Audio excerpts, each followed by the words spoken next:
how to confront uncertainty.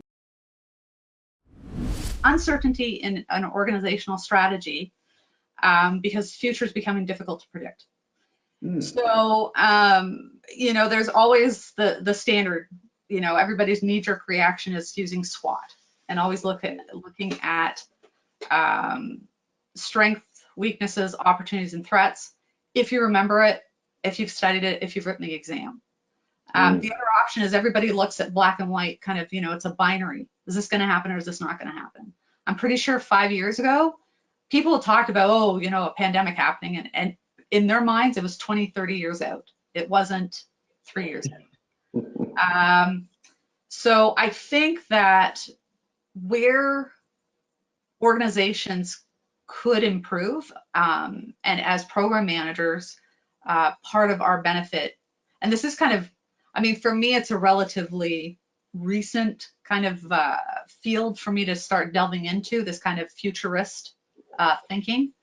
It's not that I haven't been futurist thinking, but like to actually, you know, kind of apply it to my job and kind of say, okay, as a program, you know, that's going to be X number of years versus projects, you know, that we kind of evolved from. It's this idea that you have the traditional view, like, you know, this is close enough. Yeah, I think this is going to happen.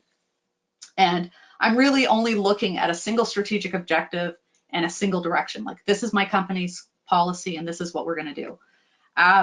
But then after that, you know, you start looking, and for me, I start looking at the ranges of what could happen, right? So it's kind of like you start looking at probability.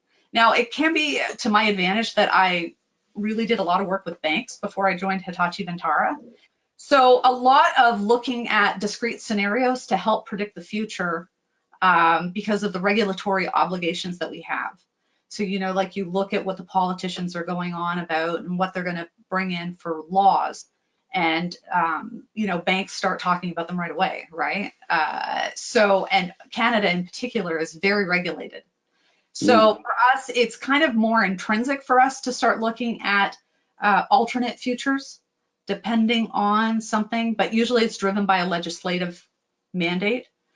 So I kind of blend those two together, like, or traditionally I would blend those two together. What's newer for me is looking kind of at ranges. Like now I'm kind of saying, well, what's the chance, like what's the probability of something? And, you know, kind of saying, is this future, like I'll speak once again, like I always leverage my managers, like, you know, my bosses, and we'll have conversations, and I'll leverage it with my peers where we'll say, you know, what's the chance of this happening? 10%, 20%, you know, 80-20 rule, whatever. And that is where I think it helps you deal with that uncertainty. Capturing that type of information, you know, where you kind of start saying, okay, there's a 10% chance. Okay, you start documenting that risk, and it helps you develop the ability, like the risk mitigation plan or risk response that you need to develop so that you can pivot should it happen, right? Then after that, you know, it always comes down to, you know what you know, and you know that you don't know everything, right? So there's always that thing that, you know, aliens may come down one day, and who knows what that's going to do to everybody's program. But, you know, like, and I'm on projects or programs, and, you know, it's the comment that I'll throw out there because people will be like, we have it all covered. And it's like, well, yeah, but what if aliens land? Okay, so now what? Many years ago, I was on a project, and one guy, he really got me to think about that type of ambiguity, because we were talking about bank branches, and he said, well, what if somebody opens a window in a snowstorm? Because in Canada, we do get snowstorms, especially in the center of Canada, around Manitoba and Saskatchewan. And we all looked at the guy like, what? Who the hell opens a window in the middle of a snowstorm? He said, well, what if it happens? We actually had to put it down as a risk, and we had to investigate what happened.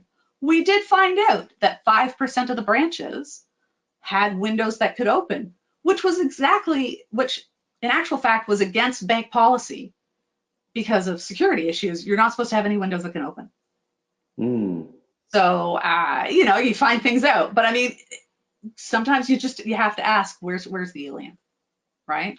And I think Yeah. that kind of really more the ranges of futures, like, kind of where, are you going really over the deep end, or, could it happen? And if it's a greater than, I don't know, these days, I would say if it's a greater than 15% chance, you better have a risk response strategy ready, leveraging the management reserve or the contingency reserve. As much as we have these reserves, I work for a vendor now, as opposed to being on the client side before. So those reserves are actually kind of theoretical. Like, it's really not in our interest to have to touch those reserves, right? Yep. We should be working with our baseline budgets. So it's this idea of being able to, like, once again, I think the key for a lot of corporations to kind of future-proof themselves is to create a quicker pivot should something happen, that they can respond to it. Many customers that we had, government agencies, banks, or whatever, suddenly discovered at the start of the pandemic, how many people did they not give laptops to? So people were stuck. They couldn't do their work. They were on desktops. And then you had to move the desktops home. Well, how many people dropped their desktop or dropped their monitors, or, had a backache and, couldn't move it, and then you had to arrange for movers.